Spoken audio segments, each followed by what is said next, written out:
Okay, so you know how sometimes you just hit that point where the everyday stuff, it just doesn't quite cut it anymore. You're looking for something bigger, something deeper, a way to make sense of it all. I think we've all been there. Yeah, and that's where, well, this whole deep dive thing comes in, right? Right. Today we're tackling some pretty heavy hitters in that department.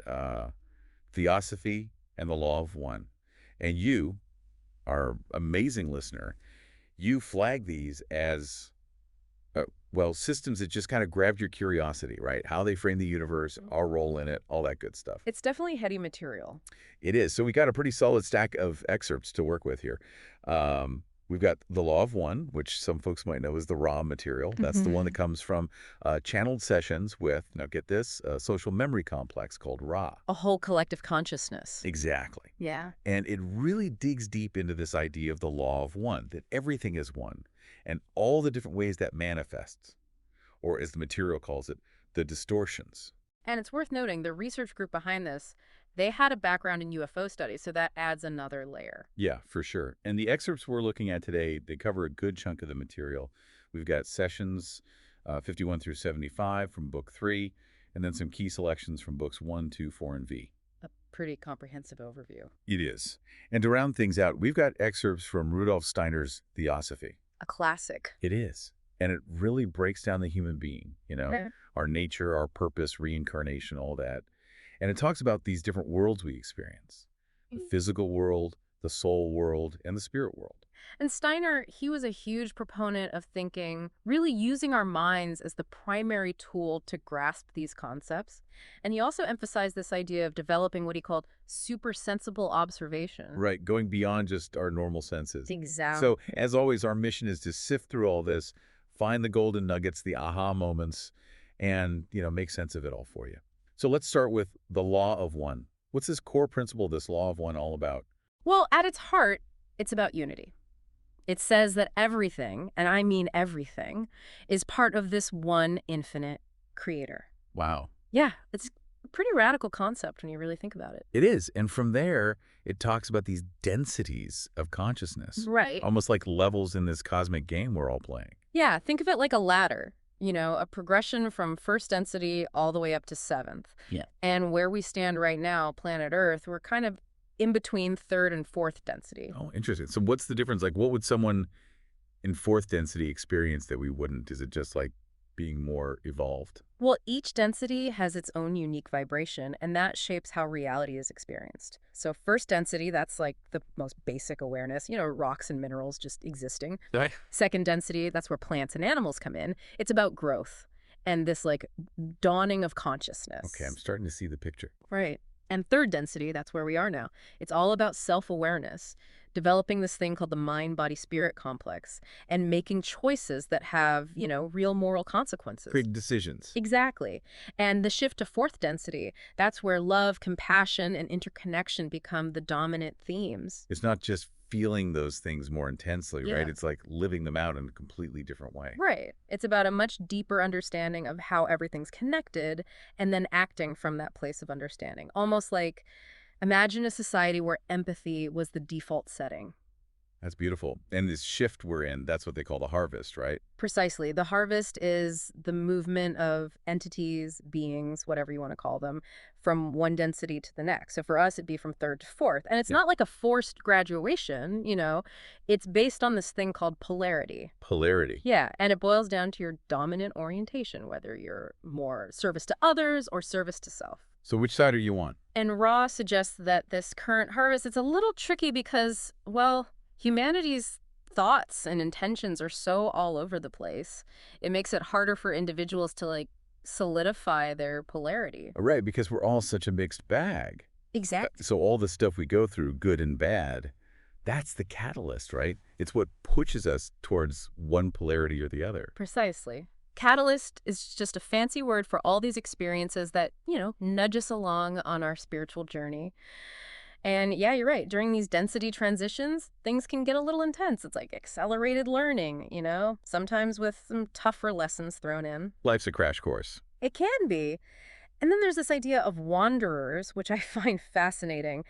These are beings from higher densities who choose to incarnate in third density to help out with the harvest. Wow, that's intense. It is. And here's the kicker. They often forget their true nature and origins, so it's like being sent on a mission, but you have amnesia. Whoa, that's a powerful image. Hmm. Makes you wonder who you might bump into at the grocery store. Right. And then there's this whole thing with the Confederation of Planets and the Orion group. Sounds a bit like cosmic good guys versus bad guys? Yeah, it's definitely a dynamic at play. The Confederation of Planets, they're the positively oriented bunch, dedicated to service, offering help when asked, but always respecting free will. The Orion group, well, they're more on the negative side. They want control, they exploit. So not the folks you want to borrow sugar from. Probably not. And Ra itself, as we mentioned, is a social memory complex. It comes up a lot in the material. Yeah, can you break that down a bit? So picture this. A bunch of individuals evolve to a point where they're so connected, their consciousnesses literally merge into one. They share all their memories, understanding everything. That's a social memory complex. And Ra is one of those. Wow. Yeah. And mind-body-spirit complex, another big one in the Law of One, that's just a way of talking about our being as this integrated whole, all those levels working together. Okay, that gives us a good foundation for the Law of One. Now let's switch gears to Rudolf Steiner and Theosophy. How does he view the makeup of a human being? Well, Steiner gets pretty granular. He says we're made up of the physical body, the soul, and the spirit. But it's not as simple as that. He breaks down the soul even further. Oh, how so? So there's the sentient soul, which is all about feeling, sensations, like the joy of a sunset or the pain of a stubbed toe. Then there's the mind soul, where our thoughts and intellectual stuff happens. And then there's the consciousness soul, which is the seat of our I, our ego, that part of us that strives for self-awareness and connects with intuition. Wow, that's a lot to unpack. It is. And the spirit, he breaks that down too. You've got the spirit self, the life spirit, and the spirit body. It's a very nuanced view of our inner workings. It is. And he talks about three worlds, too. How do those fit in? So you've got the physical world, the one we can see and touch. Then there's the soul world, which is more about feelings, desires, mental images. And finally, the spirit world, which is like this realm of pure ideas, archetypes, living thought forms. Okay, I'm following. And Steiner sees the soul as this intermediary, this bridge between the physical and the spiritual. So it's through the soul that spiritual influences can manifest in our physical lives, and our physical experiences can be processed and integrated by the spirit. So it's all interconnected. Very much so. What about reincarnation and destiny? How do our past lives come into play?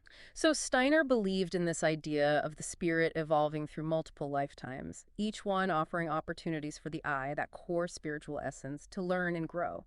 And destiny, in this context, it's not some predetermined fate. It's more like the ripple effects of our actions, thoughts, and feelings across all those lifetimes. It's a kind of karmic tapestry woven by our choices. So we're essentially writing our own story, just on a much grander timescale. Yeah. Makes you think twice about those everyday decisions, huh? It does. And Steiner also talks about developing higher senses. What's that all about? So, just as we have physical senses to perceive the physical world, Steiner believed that we have the potential to develop these higher senses that can perceive the soul and spirit worlds directly. So not just ESP or clairvoyance, but something deeper. Right. It's not about parlor tricks. It's about a systematic training, purifying our thoughts and feelings to go beyond the limitations of our ordinary senses. He also talked about the aura, which is like this visual manifestation of our inner life, reflecting our emotional, mental, and spiritual states. And someone with developed higher senses could theoretically see those. That's wild. And you mentioned earlier that Steiner was big on thinking. How does that fit into spiritual development? It almost seems counterintuitive. Right. You'd think it'd be more about feeling and intuition, but Steiner saw clear, disciplined thinking as the foundation. He even said it's the highest faculty we have in the physical world. And by learning to think objectively without bias or emotional clouding, we can start to understand the underlying principles of reality. So it's like sharpening our mental tools before we dive into the deeper stuff. Exactly. He believed that intuition and those higher forms of knowing actually blossom from a foundation of rigorous, purified thought. And he went so far as to say that without some knowledge of the supersensible, no one can be human in the true sense of the word. Wow, that's a strong statement. Mm. It suggests that there's a whole dimension of being human that we're missing if we ignore the spiritual. Okay, so we've covered the core ideas of both systems. Now, where do they overlap and where do they diverge? This whole concept of evolving consciousness seems like a key point of connection. Definitely. They might use different language, densities in the Law of One, and spiritual evolution through reincarnation and Theosophy, but they're both describing this journey of consciousness, this upward climb. Right, like two different maps leading to the same summit. Exactly. And the Law of One's emphasis on service to others as the path to positive polarity, well, Theosophy doesn't use that exact term, but it's all about overcoming selfishness, cultivating empathy, and acting for the benefit of others. So the underlying principle is the same. It's about moving beyond self-centeredness. Precisely. What about the nature of reality? The Law of One often talks about the physical world as an illusion. How does Theosophy approach that? So, Theosophy doesn't necessarily call it an illusion, but it does present the physical world as one of three interconnected worlds, with the physical being the most limited in terms of our perception. Both systems agree that there's more to reality than what we can see and touch.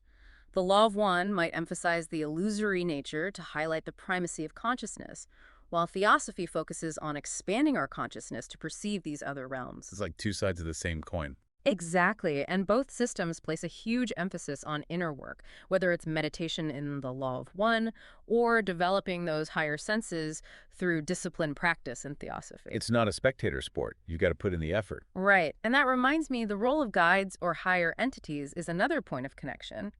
Ra, this social memory complex offering wisdom, well, Theosophy has its own take on spiritual beings and the possibility of accessing higher knowledge through them. So while the specifics might differ, the general idea of guidance and wisdom from beyond the everyday is present in both. Absolutely. And free will is another interesting point. It's so central to the Law of One, but how does that square with Theosophy's view of destiny being shaped by past actions? It sounds like a paradox. It's subtle, but they're not necessarily contradictory. The Law of One emphasizes our moment-to-moment freedom to choose, which polarity we're aligning with.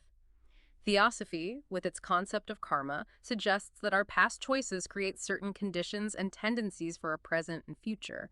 So our past actions have consequences, but we still have the free will to navigate those consequences. Like a river, our past actions might determine the direction of the current, but we can still steer our boat. Exactly. And finally, there's the veil in the Law of One, that forgetting we experience when we enter third density. Does Theosophy have something similar? It doesn't use the term veil, but Theosophy does describe our ordinary senses as limited, often blocking us from perceiving deeper spiritual realities, and the need to develop those higher senses to see beyond those limitations, that's a core concept. So the forgetting in the Law of One, it could be seen as our inherent inability to perceive the spiritual world through our normal senses, like a built-in filter that we need to work to overcome. Okay, that makes sense. It's incredible how these two systems, coming from such different places, touch on so many of the same fundamental questions about life, the universe, and everything. Now, let's highlight some of those really intriguing specifics that stood out to us. The fact that the rail material came out of UFO research back in 1981, that's pretty wild. It is. It adds a whole other dimension and makes you wonder about the potential for, extraterrestrial contact and the nature of channeled information. For sure. And the specific advice Ra gives about awakening those wanderers, paying attention to dreams, integrating daily experiences, and actively working to overcome fear, that's pretty down to earth for something as grand as spiritual awakening. Right. It makes it seem less mystical and more accessible. Totally.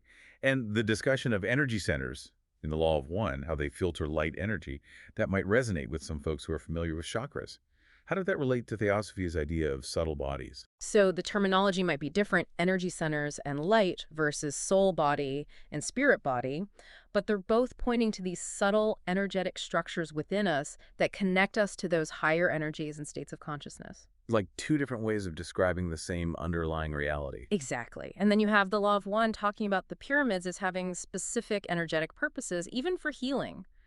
Theosophy talks more broadly about the spiritual significance of ancient civilizations. Is there a way to bridge those two? I think so. The Law of One gives us a very specific, almost technical explanation for how the pyramids function. Theosophy takes a wider view, emphasizing the spiritual wisdom of ancient cultures. So you could see the Law of One as offering a more focused lens within the broader context of Theosophy's understanding of humanity's spiritual journey. It's like zooming in on a particular detail. Exactly. And the personal struggles of the person channeling Ra, those psychic attacks, that really humanizes the whole thing. It reminds us that there's a real person behind these profound messages. It grounds it in a way, makes it feel less abstract. Absolutely. shifting back to Steiner, that, quote, thinking is the highest of the faculties we human beings possess in the physical world. Yeah, that really resonated with me. It's so empowering. Right. It's not about special abilities or mystical experiences. It's about using the tool we all have, our minds, but using them in a disciplined, unbiased way. And his statement that without some knowledge of the supersensible, no one can be human in the true sense of the word, that's a powerful call to expand our understanding beyond just the material. It really is. Yeah. And his description of the soul as the link between our physical body and spirit, that just makes so much sense. It explains that feeling of having an inner life, those emotions and thoughts that aren't purely physical. Right. It gives us a framework for understanding how our inner experiences bridge the gap between the material and the spiritual. And the idea that cultivating our soul and spirit is just as important as taking care of our physical health, that's really inspiring. It suggests that spiritual growth is something we can all strive for. It's not just for the select few. Exactly. So as we wrap up this deep dive into Theosophy and the Law of One, let's recap some of the key takeaways for our listeners. We saw how the Law of One describes a universe rooted in unity, progressing through these densities of consciousness, driven by polarity and catalyst. And there's this potential assistance from those wanderers and the contrasting influences of the Confederation and Orion groups. And then there's Ra itself, this amazing social memory complex offering its unique perspective. And from Theosophy, we explored Steiner's detailed view of the human being as a physical, soul, and spirit complex, moving through these interconnected worlds shaped by reincarnation and karma. We talked about those higher senses we can develop, the significance of the aura, and the importance of clear thinking as the foundation for spiritual development. And perhaps most importantly, we saw how these two systems, while different in their language and approach, touch on so many of the same core ideas. The idea of evolving consciousness, the importance of selfless action, the existence of deeper realities, the need for inner work, the possibility of guidance, the role of free will, and the idea that our perception can be limited, but we can strive to overcome those limitations. It's like they're both offering pieces of the same puzzle. It is, and I Yeah. think that's where the real value lies. It's not about picking one system over the other. It's about taking those pieces that resonate with you, that spark something within you, and using them to build your own understanding. Exactly. So as you reflect on all this, consider the Law of One's emphasis on unity and Theosophy's focus on recognizing the eternal spirit within the transient physical world. How might those ideas shift your perspective or influence your daily actions? What about the concepts of densities and the three worlds? Could those offer you a new way of understanding your own experiences? And remember, this is just a starting point. The full texts of the Law of One and Theosophy are out there waiting to be explored. The raw material in particular can be really rewarding to go through sequentially as later sessions build upon earlier ones. And Steiner, well, his work covers a vast landscape of spiritual and practical topics. It's a lifelong journey of discovery. It is. And the most valuable insights will be the ones that resonate with your own inner knowing, the ones that light your own path. Beautifully said. Well, thank you for joining us on this deep dive into Theosophy and the Law of One. We hope it's given you some food for thought, some new perspectives to consider, and maybe even sparked a desire to explore further. It's been a pleasure. Until next time, keep diving. Keep seeking, Keep questioning. and keep growing.